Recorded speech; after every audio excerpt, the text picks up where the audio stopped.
All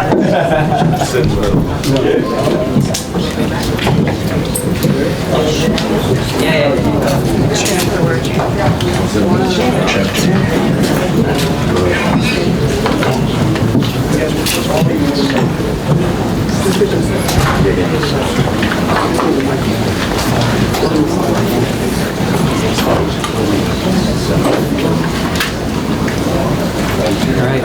Any questions?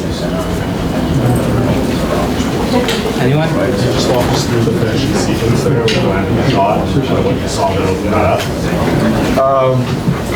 We've been working on that in the gym for quite some while, like this whole camp, honestly. So we know that he's been down from the body shots before. So what we thought to do was just to play mind games a little bit, trickle up top, and wait till his hands is in a high guard position and go down low. And I think if you go back to replay, I think after 1-2, after the body. Do you feel like this was kind of a bit of a star-making performance for you because you had the first big moment of the night earlier, and I think you got everyone super excited. Yeah, I definitely do. 19 years old. Yeah, it was a fourth round knockout on a pay-per-view card. That's something amazing. I think people want to know about your hype man from Thursday and Friday. Can you explain who this man is and how this all came about, please? Okay, his name is Big Bobby the Boss. He came from one of my guys that trains out of a gym, influencer fighter named Menace. And First I saw him, I didn't know him before, but at first sight, hearing him as a hype man for a guy at Menace, he was real annoying to me. Real. Is he on the payroll yet? No, not yet, but we gotta get there. I think him being a hype man this time, I think everybody enjoyed him, so we gotta put him on the team. One question, the story behind Sweet Terminator, please. The origin there. Originally, my name was Sweets, so when I got with Nikisa and Jake Paul tweeted that I was the Terminator. So Nikisa told me we had to keep the Terminator in there. So I'm like, can we please just put Sweets in there somewhere? So I tried the Terminator Sweets, and he was like, absolutely not. He said, so I was like, what about the Sweet Terminator? He's like, that Obviously, as everybody knows, Shadasia is the mandatory challenger for Savannah Marshall. We'll be talking to Sky Sports and Boxer in the coming weeks to make that fight in the UK, hopefully in 2023. And I think that's going to be the next undisputed champion of MVP when that's all said and done.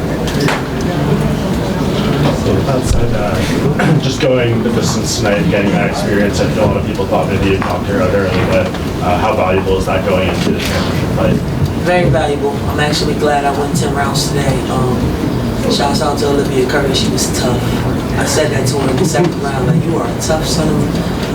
I kept trying. I mean, if I had her a couple times, I almost started to push her out the ring, just to get her out of there. She was game, and I'm glad she took me 10 rounds. I needed that because I know a lot of people, I read a lot, so I read a lot of articles that said that, if you get Shadasia Green past the 6, you might win the victory. So with Savannah Marshall being a power puncher and going 10 on several occasions with top tier fighters, I wanted to make sure that I was suitable enough that if we had the battle for 10 rounds, which, I got to get in there with it first, that I was willing to do the task. And I want to shout out Veronica Soto, who was my strength and conditioning training coach, who did a really good job assuring that I was in shape for this fight tonight. I felt good.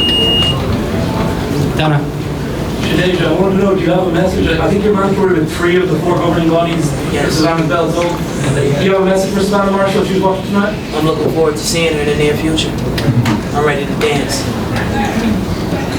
Kevin Garcia with Fight Hype. This question is for H2O. You had a great fight. You've been progressing slowly but surely. You're in a really tough division. What's in your mind your path going forward? For some of the names that you'd like to see yourself in the ring with? Definitely the best. I think that's what the majority of fighters' goals is, to be a world champion. But at the same time, I have to listen to my team and see where we go from here.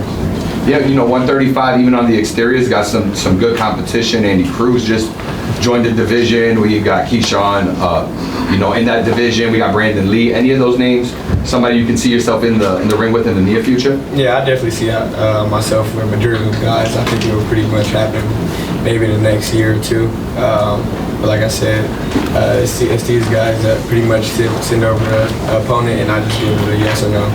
For sure, thank you. I mean, let's remember, he's 19 years old. He's doing amazing things, but we're going to progress it the right way to ensure that he's set up for long-term success.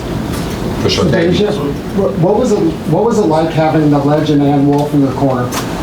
Oh man, that was amazing. Just some of the words of advice. And then she actually told me after the fight, like, listen, I don't want nobody out. And she was digging into me, like, listen, you don't know how special you are. So I look forward to be working with her in the future too. We're gonna be keeping in touch. Kind of like looking at myself a little bit, so she put a little fear in me. She does that. Yeah, but it was all motivation. I was really, really pleased with some of the things she said after the fight.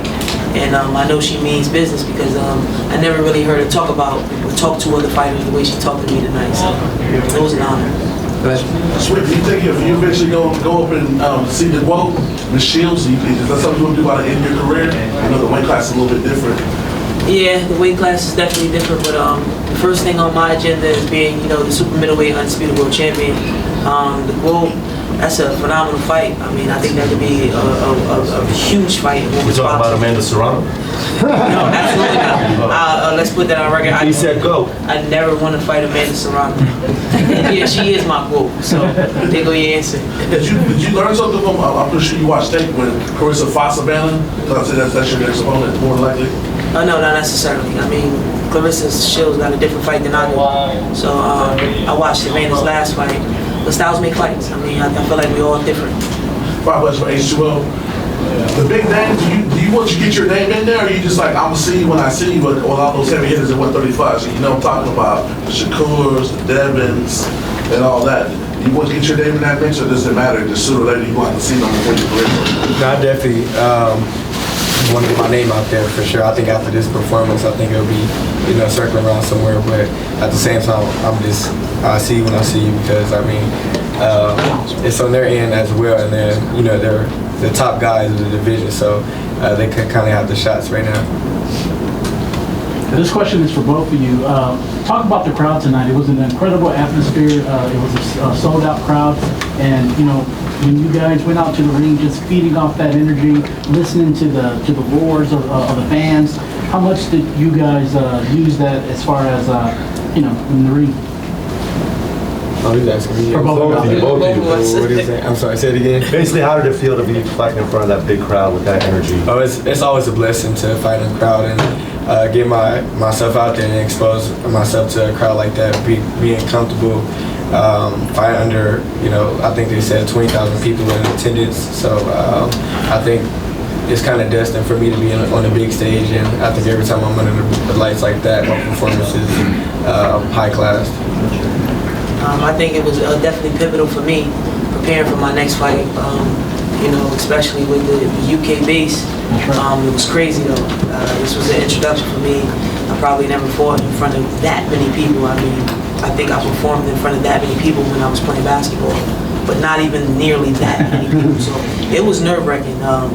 But after the first punch, I think I adjusted. For this other question for H2O, the legend, the playmaker, Michael Irvin from the Dallas Cowboys saw you in the crowd.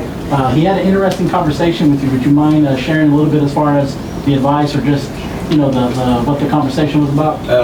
For the most part, he's pretty much telling me and my dad actually just keep doing what we're doing. Us black folks, it's not too many of us like that, so that's the way he's honestly really telling us. So he was saying he'd love to see it and just don't get distracted by anybody else and make sure I just keep doing my job. He does his job and everybody else on my team do their job. Last one for H2O. Just talk about the Snoop Dogg album cover inspired outfit, man. It was pretty slick. It was pretty sick. It was definitely a tribute to back home to Long Beach, and also to honor everything he kind of done for me and support throughout my fights and growing up as an amateur. I ain't even just a human being in Long Beach. So I definitely have to, at least one time, show my tribute to him. Thank you. Thank you, everybody. Thank you, everyone.